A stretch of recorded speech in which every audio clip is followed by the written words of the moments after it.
We want to get right to this morning's breaking news. Again, those chaotic scenes that are unfolding as we speak across Cairo after security forces backed by bulldozers and helicopters launched raids to clear thousands of supporters of ousted President Mohamed Morsi from protest camps.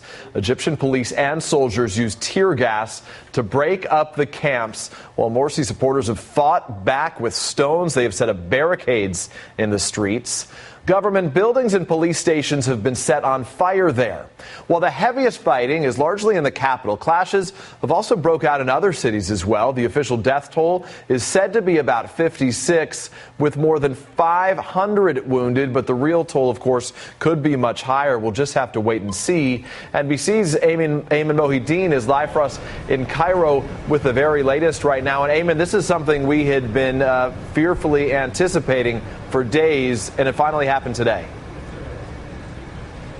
Yeah, that's absolutely correct. You know, the government has been sending all kinds of mixed signals over the course of the last week. The cabinet did authorize the Minister of Interior to go ahead and clear out these protests. The military said it was running out of patience. But there were international diplomatic efforts and local negotiation efforts, all in an attempt to try and ward off what we are seeing today. Well, shortly after 7:30 a.m. this morning, the Egyptian police went in. They started to clear two of the major sit-in protests. One of them now firmly in control of the Egyptian police. The other one, the main one in Rabaa Square, that one is still an ongoing operation as we understand it. Hundreds of people still inside the square, but that is the scene of some of the most intense clashes that we've seen between Egyptian police and supporters of the ousted president. Now, the concern among many people who had been advocating against going into this type of square with violence was that you are going to splinter these protests. And that's what we are seeing in just a few hours since this operation began, not only in those two major squares,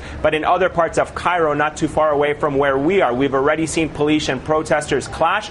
And more importantly, it has now spread to other cities. And as you mentioned, some of those protesters attacking police stations, attacking churches, attacking other government buildings.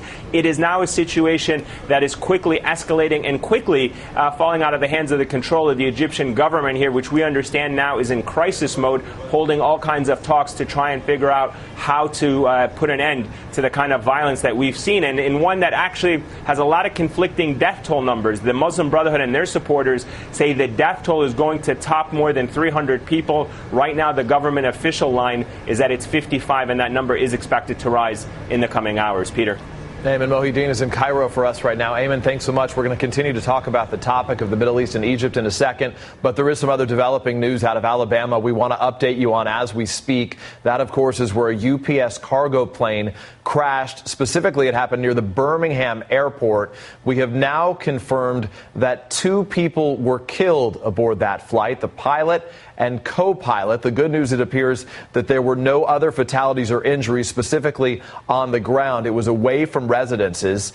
Nearby neighborhoods about a half-mile away have not been evacuated. That information is coming to us from the mayor of the city of Birmingham. Again, this plane crash, a UPS cargo plane, crashed at roughly 6 o'clock Eastern time this morning. The NTSB is launching what it describes as a full go team, as it's called, to investigate the crash. An Airbus A330 en route from Louisville, that is the UPS headquarters. It crashed on approach again at about 6 o'clock this morning. Our affiliate there is WVTM. They report that the crash caused at least 2 explosions that you could actually see from some of that video.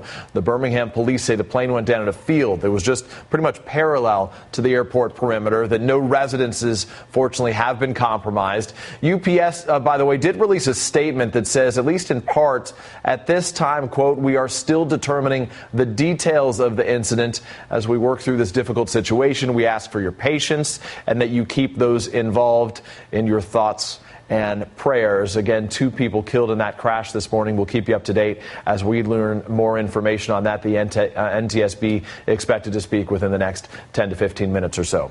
Now, we do turn back to that breaking news again from Cairo, Egypt. And joining me now from New York is Time Magazine's international editor, Bobby Ghosh. And Bobby, I appreciate your patience with us as we juggle a couple breaking news stories right now. I want to get your reaction to what you've seen, these new headlines, these new dramatic pictures, sadly coming out of Cairo again. Another bloody day where the death toll could rise into the hundreds. Yes, this is the worst case scenario panning out. I think for weeks now, sane voices in Egypt and outside have been warning against precisely this, against the Egyptian security forces trying to go in with guns blazing to try and remove the Morsi supporters. There have been warnings that some people among the supporters are armed and will probably fire back, and that will lead to carnage. And I think we're seeing now this carnage, and the consequences of this will continue to reverberate in Egypt for months, and I fear for years and years to come.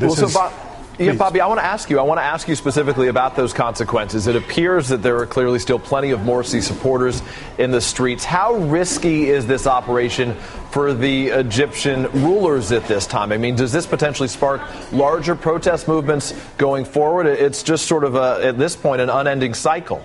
Yes, that's the problem, that there is no end to this. This not only will this enrage the Morsi supporters and have them coming back with heaven forbid, even more violent protests, but it will also bring some others into the frame. I think you had the extreme right Islamist groups known as the Salafists, who had stayed away from the streets and who were, in a tacit way and sometimes quite openly, backing the anti-Morsi, the coup.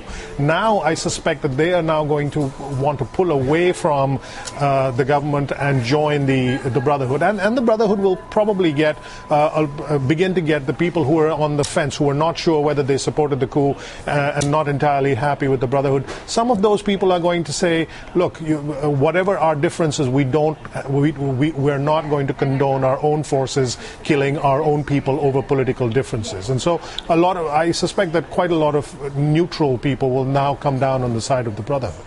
Weeks have passed now since Mohamed Morsi was ousted from power. He surely hasn't been seen, nor has he been heard from. Is there any better update on where he is right now? Is it support for him that has galvanized so much of the opposition to the new ruling government? He has become almost a sort of mythical figure, which again is not smart politics on the part of the government. The longer he stays out of the public eye, the more his supporters get anxious about him, the more, in a country that is already rife with rumor and conspiracy theories, the more that kind of thing sort of bubbles up and people begin to circulate rumors about his being tortured, is he alive, what's going on with him. The last we heard from him was when a European Union official met him a couple of weeks ago. This is sort of very, very ham-handed, very clumsy and brutal by the military-backed regime. Bobby, we're hearing from some reporting in the region that the Egyptian Stock Exchange, as well as banks there, are going to shut down tomorrow, Thursday, as a result of this increase in violence. Economically speaking, if we can take this away from the loss of life, as dramatic as that is, the economic impact on that country and on that region, can you help us better understand that? Well, the economy of that country has been in a tailspin for years now. Let's step back and remember that 2 years ago, when the Arab Spring protests happened, a big part of the reason for that was because there were no jobs, because the economy was terrible. Well, you had nearly a year of the Muslim Brotherhood governing the country. They did very little to make the economy better, and now you have this violence which is making things even worse. And an economy that depends quite heavily on tourism. People looking at these images on their television screens around the world, nobody is planning to go to Egypt.